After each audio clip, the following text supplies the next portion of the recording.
Welcome to Morningstar. I'm Holly Black. With me is Kasey Vosburg. She's from Sustainalytics. Hello. Hi, Holly.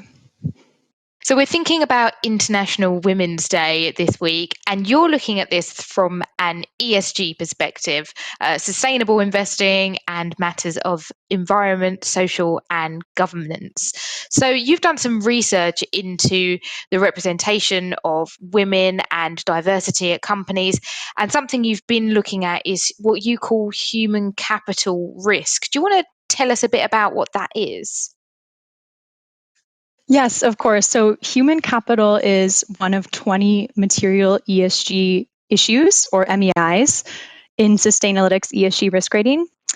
And this issue captures all risk related to what is often a company's most valuable asset, and that is its people.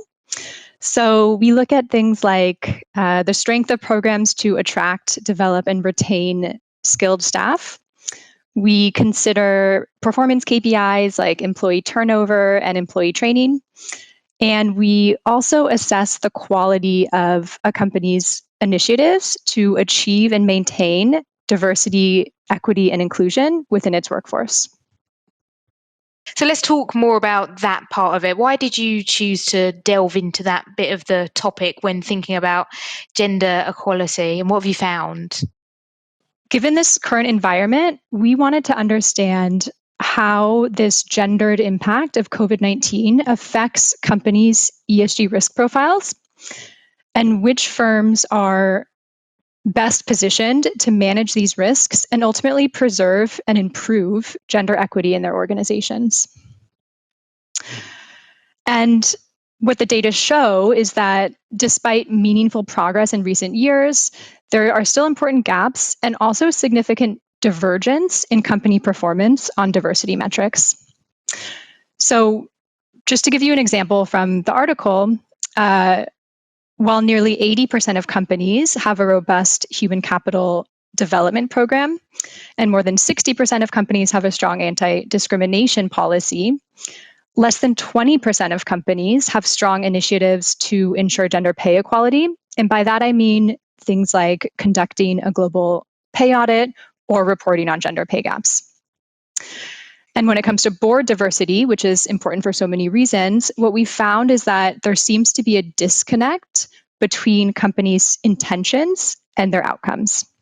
And so to explain that, although 43% of companies have some kind of diversity policy for board membership, and by that I mean they have an intention to achieve diverse boards, only 27% of companies have more than 1/3 female representation on their boards.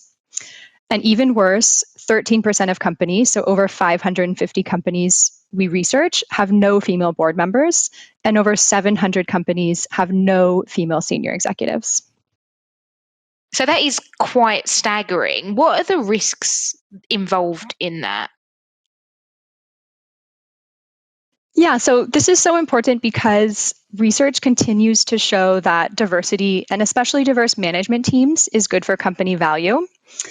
Promoting diversity and inclusion can benefit businesses in a variety of ways. It can be by attracting and retaining key talent through better decision-making, improved innovation, stronger reputation and goodwill among customers and suppliers, and all of these things really contribute to higher profitability. So this matters now more than ever because with more women leaving the workforce, companies may face more competition to achieve these diversity premiums. So Sustainalytics takes all these things into account and a lot of other things as well, and wraps it up into a risk score. So let's think about companies that are doing well in this space. What's one that stands out for you?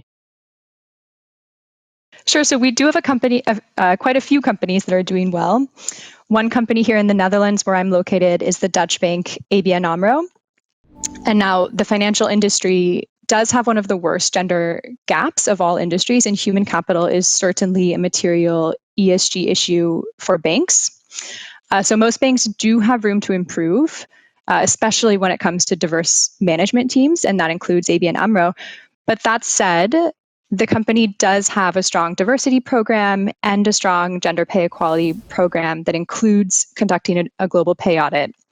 And so for these reasons, we consider ABN AMRO to have strong management of its ESG risk and to have overall a low ESG risk rating.